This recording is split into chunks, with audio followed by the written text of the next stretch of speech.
Aujourd'hui, on aborde un sujet qui est très, très important. Ça peut sembler anodin, mais vraiment, c'est ce qui peut faire la différence entre un projet qui est réussi et un projet là, qui a de l'air un petit peu brouillon. Donc, on va parler dans le fond des marges de couture ou de la valeur de couture. Donc, ça, c'est quelque chose que j'ai appris là, dès mes débuts à l'école de mode, que c'était très important d'être vraiment bien précis sur notre valeur de couture. Je me souviens que dans certains cours de couture, la professeure me faisait découdre et recommencer ma couture si j'étais là, à 1 mm à côté de cette valeur de couture-là. Donc aujourd'hui, on va regarder un petit peu ensemble là, à quoi ça sert une valeur de couture, pourquoi est-ce que ça change dans le fond d'un patron à l'autre, puis comment est-ce que je pourrais faire pour bien la réussir, pour éviter là, que ma couture soit toute croche ou que je sois vraiment là, décalée par rapport à ma valeur de couture. Mon nom, c'est Christine et je suis professeure de couture. Donc, dans cette capsule vidéo là, testée en atelier, je vais pouvoir te montrer vraiment ma technique pour être capable de faire une marge de couture là, parfaitement, puis comment aussi la coudre à la machine à coudre. Donc, tout d'abord, là, c'est quoi une marge de couture? C'est quoi une valeur de couture? Mais ça, dans le fond, c'est vraiment pour savoir, là, lorsqu'on coud notre projet, de savoir à quelle distance du bord du tissu est-ce qu'il faut que je couds. Hein? Parfois, on aurait tendance à dire qu'il faut aller coudre très, très, très près du bord parce que je veux garder le plus de tissu possible ou aller coudre vraiment à l'intérieur du tissu pour être certain que tous les points soient bien dans le tissu. Mais si, dans le fond, je vais coudre à quelques millimètres du bord du tissu, c'est vraiment possible que la couture se déchire puis que, dans le fond, mes tissus ne soient plus cousus ensemble, que ça se découd vraiment facilement. Et si je vais coudre trop à l'intérieur de mon projet, là, je perds du tissu puis mon projet rapetisse beaucoup, beaucoup. Donc, une marge de couture, une valeur de couture, dans le fond, dans un patron, ça va nous dire exactement là, à quelle mesure il faut aller coudre. Puis, des marges de couture, dans le fond, on en a dans tous les vêtements, dans les accessoires. Donc, tu peux regarder là, dès maintenant dans ton vêtement pour savoir, est-ce que tu vois là, la valeur de couture? C'est dans le fond ce qui est caché là, à l'intérieur de ton vêtement ou de ton accessoire. Donc, pourquoi est-ce que cette marge de couture-là, c'est pas standardisé? Pourquoi est-ce que ça peut changer d'un patron à un autre? Je vais donner dans le fond un exemple. La compagnie de patrons Deer & Doe, eux, ce qu'ils ont comme standard, c'est de prendre une valeur de couture de 1,5 cm lorsque c'est pour un vêtement là, qui est fait de tissu qui est non extensible, donc qui est vraiment un tissé, donc ça s'étire pas. En ayant une valeur de couture de 1,5 cm, moi, ce que je trouve intéressant, c'est que ça nous permet là, d'aller ajuster notre vêtement. Donc, si on a choisi une taille en le cousant à 1,5, ça nous donne un petit jeu pour aller chercher là, peut-être des petits millimètres là, dans chacune des coutures si le vêtement finalement il est trop petit. Donc moi je trouve ça quand même intéressant la valeur de couture de 1,5 cm pour ça. Puis dans leurs patrons qui sont plutôt comme par exemple des leggings, des t-shirts, là ils vont garder une valeur de couture de seulement 1 cm, ce qui nous permet encore un petit peu de flexibilité. Les tissus qui sont plus extensibles, les vêtements comme des t-shirts, ça va être cousu à la surjeteuse. Puis la valeur de couture que ça prend dans le fond la surjeteuse, c'est un petit 6 mm. Donc ça nous donne un petit 4 mm de jeu. Donc là, j'ai parlé de beaucoup de chiffres, mais au final, ce qu'il faut retenir, c'est que vraiment, il faut lire dans le patron c'est quoi la valeur de couture qui est prévue dans ce patron-là, comment il est construit le patron et à quel endroit tu dois le coudre. Donc si tu le couds à 1 cm alors que le vêtement était prévu à 1,5, c'est certain que le vêtement va être beaucoup plus grand que ce qui était prévu au départ. De l'autre côté, dans le fond, une compagnie comme Jali, eux, ils vont plutôt utiliser une valeur de couture de 1 cm lorsque c'est un tissu qui est non extensible, donc dans du tissé, et plutôt une valeur de couture de 6 mm dans un tissu qui est plutôt extensible. Donc justement, vu que la surjeteuse, c'est une largeur de 6 mm habituellement, on va aller tout de suite chercher cette valeur de couture-là directement. Donc on n'a pas vraiment de marge de manœuvre. Puis la même chose dans le tissé, dans le fond, en ayant une valeur de couture de 1 cm, il faut vraiment être précis dans notre choix des tailles. Puis on le voit dans le fond, dans leur patron, on a un grand éventail de tailles, ce qui nous permet d'aller chercher précisément ce qu'on a besoin. Puis des fois, moi justement, je vais aller choisir une taille qui est un petit peu plus grande que ce qui est demandé parce que ça me permet d'avoir un petit peu de jeu. Donc une espèce de buffer là, lorsque je vais faire mon essayage pour me dire, oui, j'ai cousu à ma belle valeur de couture, mais je vais avoir un petit jeu pour ajuster, aller chercher un petit peu plus petit si j'ai besoin. Aussi, ce qu'il faut savoir, c'est que dépendamment du projet, comment il a été pensé, donc comment les finitions du projet ont été pensées, comme par exemple dans un manteau, si toutes les finitions à l'intérieur sont des coutures, là, des coutures anglaises, vraiment, il faut avoir une valeur de couture qui a été pensée en conséquence pour être capable de faire cette finition-là. Même chose dans le fond pour une fermeture éclair, ça pourrait vraiment varier au niveau de la valeur de couture. Donc tout ça, ça a été réfléchi dans le patron. C'est pour ça qu'il faut vraiment se référer à nos instructions de couture pour être capable de réaliser là, ce qui était prévu. Donc maintenant, on va voir vraiment ma technique pour être capable de bien réussir sa valeur de couture, pour être capable de coudre exactement, précisément là où c'est nécessaire.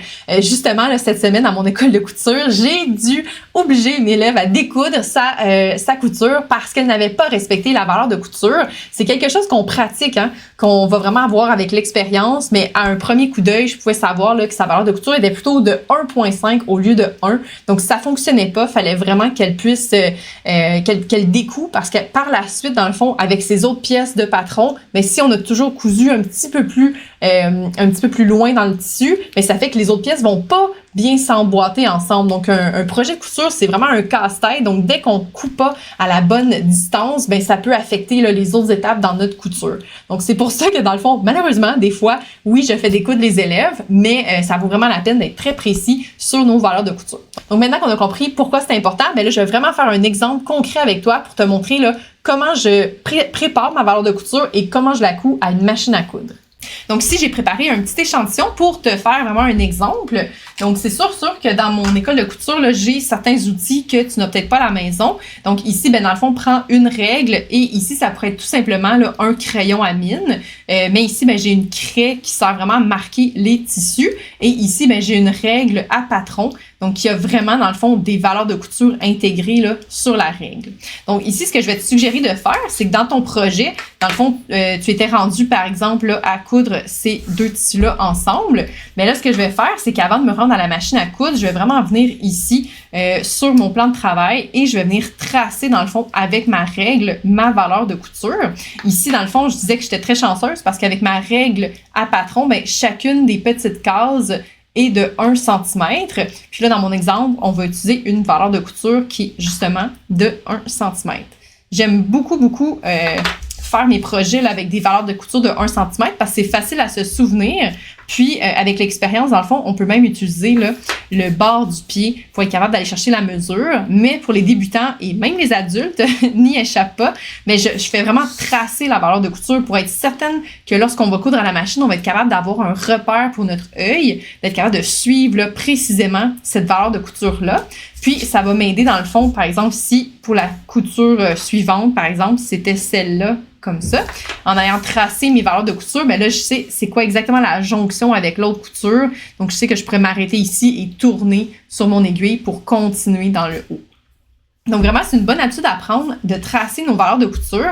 Je sais que des fois, ça nous tente pas, puis c'est pas facile. Ici, ben, j'ai pris l'exemple le plus facile d'une ligne droite. C'est sûr que dans une amanchure, dans différents projets, là, ça peut être plus compliqué, mais vraiment, prends le temps, dans le fond, de peut-être prendre ta pièce toute seule, à plat sur la table, d'ajouter les valeurs de couture et ensuite de ça, d'épingler. Donc, ça serait mon astuce là, que je pourrais te donner.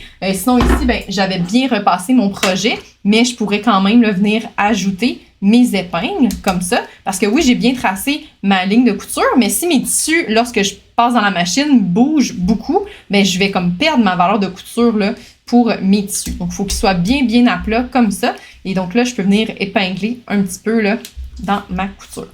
Donc là, ça, c'était vraiment tout simple. C'est la préparation que je fais pour chacune des coutures. Puis là, on va aller voir, dans le fond, à la machine à coudre, comment je me place là, pour bien réussir ma valeur de couture de 1 cm. Donc, si maintenant, à la machine à coudre, ben, je vais bien m'installer avec l'aiguille de ma machine alignée avec mon ce que j'ai tracé, là, ma ligne qui est déjà tracée. Je vais venir baisser mon pied et planter l'aiguille précisément dans ma ligne de couture comme c'est ici. Donc, je vais commencer par mon point d'arrêt. Comme ça. C'est certain qu'à la machine à coudre, là, juste de base, en allant moins vite, on est beaucoup plus précis dans notre ligne de couture. Donc, ce que je vais faire, là, c'est vraiment prendre mon temps puis me rendre vraiment d'une épingle à l'autre lorsque je couds. Comme là, en premier, je pourrais me rendre jusqu'à ma première épingle. Comme ça. Puis, lorsque je vais guider, j'ai pas besoin de faire des coups comme ça avec mes doigts. C'est vraiment, là, on garde bien à plat. Je peux mettre mes mains dessus, mais je vais vraiment pas aider le tissu. Le but, c'est de juste le laisser filer entre mes doigts, en dessous de ma main, pour qu'il puisse se rendre jusqu'à l'aiguille. Mais moi, je contrôle quand même là, le fait que l'aiguille et la ligne doivent être bien alignées. Donc, c'est vraiment ça que notre travail, là, la machine à coudre, elle va faire la couture, mais nous, notre travail, c'est de bien guider le tissu. Comme ça. Puis je fais vraiment exprès, là, ici dans l'exemple, de montrer comment je prends des pauses entre chacune de mes épingles. Donc, je veux pas coudre sur mes épingles. Donc, c'est pour ça que je prends bien mon temps là, d'aller d'une épingle à l'autre, de placer mon tissu. Je peux aussi m'assurer qu'en dessous, dans le fond, tout est bien lisse. Mais vraiment, là, je pense que ça, c'est un truc vraiment à retenir. C'est de pas essayer de faire la couture tout d'un coup en y allant là, rapidement. Donc, j'y vais toujours par petits bouts. Puis je trouve qu'on se concentre vraiment mieux sur le prochain 2-3 cm devant nous. On fait des meilleures coutures là, en regardant seulement un petit bout ici et en se concentrant sur ça au lieu d'essayer de gérer là, toute la couture au complet. Puis je vais surtout pas, dans le fond, essayer de tirer sur mon tissu comme ça pour essayer de garder ma ligne. Je trouve que ça bouge beaucoup trop. Donc ici, justement, je vais continuer jusqu'à la prochaine épingle. Comme ça, et je retire mon épingle. Donc ici, c'est vraiment en faisant des petits blocs de couture que je vais réussir à faire une couture au complet qui est très bien précisément sur ma valeur de couture. Donc, ici, dans ma couture, si je me rends compte là, que tout à coup, j'ai vraiment pas respecté la valeur de couture, puis c'est allé là, tout croche là, comme ça, mais ce que je fais, c'est que je continue pas ma couture. Je vais vraiment prendre une pause, je vais sortir de la machine et je vais pouvoir me replacer à nouveau là où c'était bien pour reprendre ma couture. Donc, souvent, c'est une erreur de vouloir tout découdre. Hein? On va pas se donner plus de travail, mais je peux garder qu'est-ce qui est bon, mais aller corriger là, les petits bouts qui n'ont pas bien fonctionné. Ce que je ferais, c'est que dans le fond, au début, je vais faire un point d'arrêt pour me raccrocher, être bien bloqué dans mon tissu. Je vais refaire mon point et aller faire mon point d'arrêt jusqu'à la fin.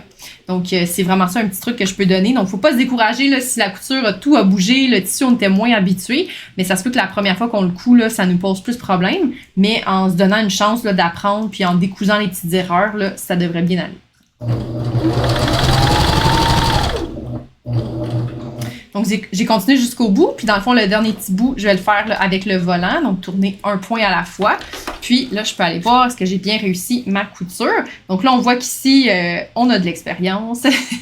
Mais vraiment, dans le fond, ici, j'ai fait attention là, de bien montrer, de bien suivre ma ligne. C'est certain là, que certains élèves, des fois, vont être très, très perfectionnistes ou vont vraiment vouloir être exactement dessus. Mais même si j'étais un petit peu à côté, c'est vraiment pas grave. C'est surtout des coutures là, qui vont trop changer là, la valeur de couture. Ici, je vois que j'ai bien respecté le 1 cm, ce qui va me permettre de continuer mon projet. Mais si je voyais qu'à certains endroits, c'est allé plus à l'intérieur, ben là, je vais devoir découdre. Par contre, si je suis allée trop petit, trop près du bord, mais je peux garder la couture puis seulement aller en refaire une au bon endroit. Vraiment, les coutures là, qui sont très près du bord, il faut vraiment faire attention. Là, j'ai beaucoup d'élèves qui font ça. Comme je disais, dans le fond, c'est que ça va vraiment déchirer, dans le fond, le tissu. Donc, en allant trop près du bord, on n'a pas assez de points. C'est pas assez fort, dans le fond. Ça va tout découdre, là, parce que, justement, le tissu, ici, on voit, tu sais, ça s'effiloche quand même au fur et à mesure. Donc, si j'avais cousu très, très près du bord, ben là, ça serait déjà, là, mon fil de couture serait déjà enlevé. Donc, c'est pour ça que, dans le fond, la valeur de couture est importante. C'est très rarement, là, 2 mm, là, parce que sinon, ça va tout s'enlever. Ici, je trouve que 1 cm, c'est vraiment parfait pour être capable de coudre. Puis dans certains projets, tu vas voir que, dans le fond, parfois, on va coudre à 1 cm, mais après ça, on va recouper la couture pour X, Y raison. Mais vraiment, à la machine à coudre, je trouve que c'est très confortable de coudre, là, bien installé comme ça. Donc, je vais répondre à quelques questions que tu pourrais avoir. Justement, pourquoi certains patrons vont plutôt donner une valeur de couture qui est en pouces au lieu d'être en centimètres? Donc, ça, dans le fond, ça dépend beaucoup du pays d'origine là, du créateur de patron. Donc, ça dépend d'un pays à l'autre, vraiment. Il n'y a pas de standard, dans le fond, dans l'industrie de la mode. C'est certain que pour avoir travaillé dans l'industrie de la mode, les patronistes, habituellement, celles qui font les patrons, vont beaucoup plus faire des patrons en centimètres parce qu'on est beaucoup plus précis, tandis que les couturières vont plus parler en pouces parce que au niveau des machines, il y a des standards un peu plus en pouces, en 1 demi-pouce, 1/4 de pouce, ces choses-là. Donc, ça dépend un petit peu du background, dans le fond, de l'expérience du créateur de patron. Est-ce que c'était plus couturière ou patroniste? Mais je trouve que dans le fond, on peut quand même facilement trouver une conversion. Souvent, quand je vais prendre un patron puis qui va être en pouces, par exemple 5/8 de pouce, je vais tout de suite aller le traduire là, en centimètres, donc 1,5 cm pour être capable de plus facilement m'en souvenir, vu que de mon côté, je suis beaucoup plus habituée là, à être en centimètres. Une autre question que tu pourrais avoir, c'est si je dépasse un petit peu là, dans ma valeur de couture, est-ce que c'est grave? Dans le fond, comme j'ai montré là, à la machine à coudre, tu peux te reprendre facilement. Donc, c'est pas grave, mais ça dépend vraiment de ton projet parce que dans le fond, si partout, toutes tes coutures sont pas nécessairement précises, c'est un peu confus là, la valeur de couture, mais ça peut te causer des problèmes vers la fin. Ça fait souvent des projets qui ont l'air un petit peu brouillon, un petit peu fait main, tandis que lorsqu'on est vraiment précis, ben ça fait comme au magasin, ça fait très professionnel. Donc, ça dépend vraiment. Là, souvent, les élèves qui débutent, c'est pas très grave parce qu'il faut avoir d'expérience pour être capable d'être super précis là, au point près. Mais justement, pour se pratiquer, il faut pouvoir en faire des projets puis être motivé. Donc, souvent, je vais juger de la valeur de couture. Si c'est à peu près là, la bonne mesure puis c'est quand même constant là, en ligne droite, ben ça passe sans problème. Une autre question que tu pourrais avoir, c'est est-ce que je peux changer la marge de couture? Est-ce que je peux prendre le patron et dans le fond adapter la marge de couture à ce que je suis habituée? Je pourrais te dire que oui, dans le fond, si tu prenais toutes les pièces de patron, mais je pense que ça pourrait peut-être te causer des problèmes et aussi prendre beaucoup de temps. Donc, si c'est une marge de couture, par exemple, 1/2 pouce, puis tu n'as jamais cousu avec cette marge de couture-là, ce que je te conseille de faire, c'est de peut-être prendre un ruban adhésif à peinture, donc le petit ruban adhésif vert qui s'enlève là, facilement. Tu peux le mettre sur ta machine à coudre en mesurant dans le fond de l'aiguille jusqu'à ce ruban vert-là, la bonne mesure pour vraiment adapter ton œil. Donc, si c'est vraiment pas quelque chose que tu es habitué ou que tu peux utiliser là, sur ta machine à coudre, ben moi, j'utilise cette béquille-là en attendant. Mais par contre, je changerais pas les pièces de patron parce que je pense que ça pourrait vraiment devenir problématique si tu oublies dans certaines portions du patron. Ça m'est déjà arrivé dans des vêtements, dans le fond, d'adapter la valeur de couture qui était peut-être de 1,5 cm dans un patron que j'avais déjà fait puis que je fais régulièrement.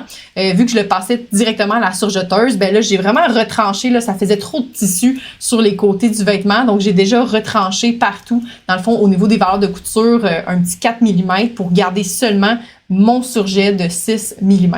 C'est un peu technique, là, mais ceux qui voudraient là, avoir l'information, je voulais quand même l'expliquer un petit peu. Une autre question que tu pourrais avoir, c'est que si ta machine à coudre n'a pas de repère clair pour vraiment suivre la mesure, comme là on a vu dans le fond, j'ai vraiment tracé une ligne, donc j'ai pas eu besoin de repérer quelque chose sur ma machine à coudre. C'est sûr que sur la plaquette de la machine à coudre, souvent il y a quelques lignes qui peuvent nous guider là, pour avoir la vraie bonne valeur de couture.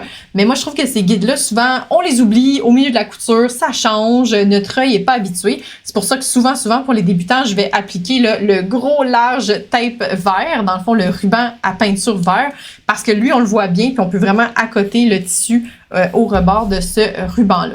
Donc, ça serait vraiment mon truc. Je sais qu'il existe là, différents adapteurs magnétiques, tout ça qu'on peut mettre sur la machine, mais moi, je trouve que la solution là, qui coûte vraiment pas cher puis qu'on a tout ça à la maison, là, du ruban à peinture, donc vraiment, on applique ça puis on peut l'adapter dans le fond selon toutes les valeurs de couture là, qui nous sont demandées. Donc, en résumé, dans le fond, la valeur de couture, je pense que tu as pu comprendre là, que c'est super important.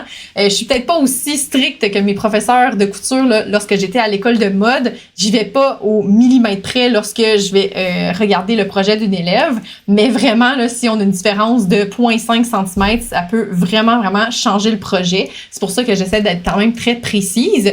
Puis dans le fond, avec les enfants là, qui viennent dans mon école de couture, je vais toujours soit leur faire tracer ou moi-même tracer leur valeur de couture parce que j'ai remarqué une amélioration vraiment énorme là, du fait de tracer les lignes. Donc, ils savent exactement quoi coudre. Puis de mon côté, ben, ça permet de leur placer leur projet, d'épingler, puis ils peuvent aller directement à la machine.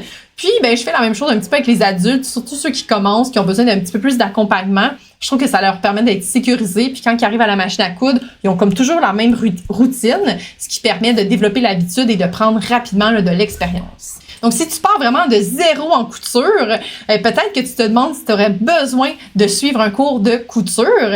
Pour répondre à cette question-là, je t'ai préparé un petit quiz avec quelques questions pour vraiment là, savoir un peu c'est quoi ton niveau en couture, puis est-ce que ça pourrait t'aider à progresser de suivre un cours. Donc, je t'invite donc à télécharger le quiz qui est directement ici là, dessous dans la description. Tu vas pouvoir vraiment constater là, quel niveau en couture tu es rendu. Est-ce qu'il y a des petites choses, là, des bases qu'il faudrait solidifier. Puis, je t'ai mis aussi quelques conseils pour déjà pouvoir te retrouver là, parmi les différents types de machines à coudre.